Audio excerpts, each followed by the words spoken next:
You're standing in your kitchen, holding a carton of milk. You check the date.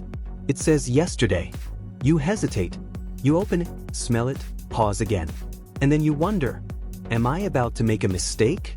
Because that tiny printed date feels like a warning. But what if it isn't? You've always believed something simple. When a food passes its expiration date, it's bad, risky, maybe even dangerous. So you throw it away. No second thoughts. But here's the interesting part.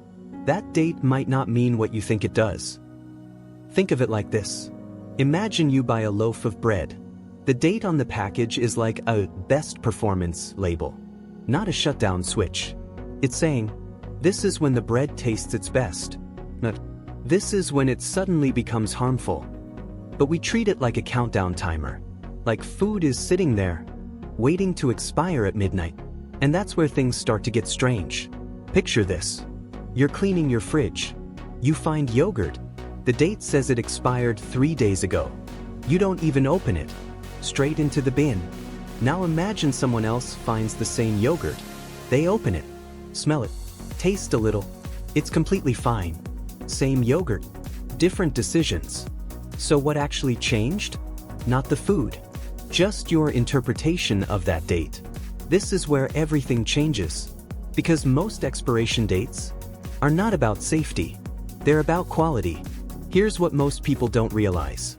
Food companies add those dates to protect their brand, not necessarily your health. They want you to experience their product at its best. Perfect taste, perfect texture, perfect smell. Because if you eat it later and it's slightly off, you might blame them. So they play it safe. They give you an earlier date. But here's the interesting part. That doesn't mean the food suddenly becomes unsafe right after.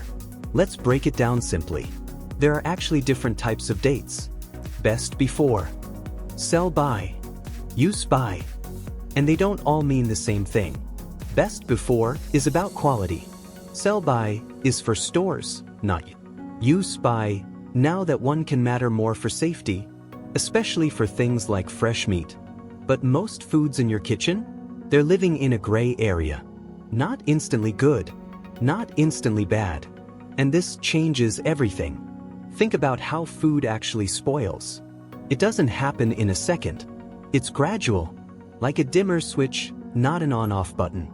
Milk doesn't go from fresh to toxic overnight. It slowly changes.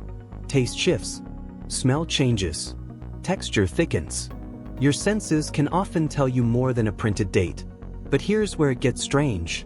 We've been trained to ignore our senses and trust the label instead. And this leads to something bigger. A lot of perfectly good food gets thrown away. Not because it's bad, but because of a date. In fact, a huge portion of food waste comes from this misunderstanding alone. Perfectly edible food. Gone. All because of a number printed on the packaging. Here's a simple way to see it. Expiration dates are like a movie's recommended viewing time. Watch it in theaters, best experience. Watch it later at home, still the same movie, just slightly different. The value didn't disappear. Only the peak experience changed. Food works the same way. But don't get it twisted. This doesn't mean you should ignore dates completely. Some foods do carry real risks, especially raw meats and certain dairy products. But for many everyday items, cereal, snacks, canned goods, even some dairy, the date is more of a suggestion than a deadline. And this is where most people get it wrong. So next time you're standing in your kitchen, holding that carton of milk, not out of fear, but out of curiosity, look at it, smell it, think about it. Because that date, it's not a switch, it's a signal. And once you see it that way, you stop throwing food away blindly, and you start making decisions based on understanding, not assumption. If this made you look at something familiar in a new way, there's more like this waiting for you.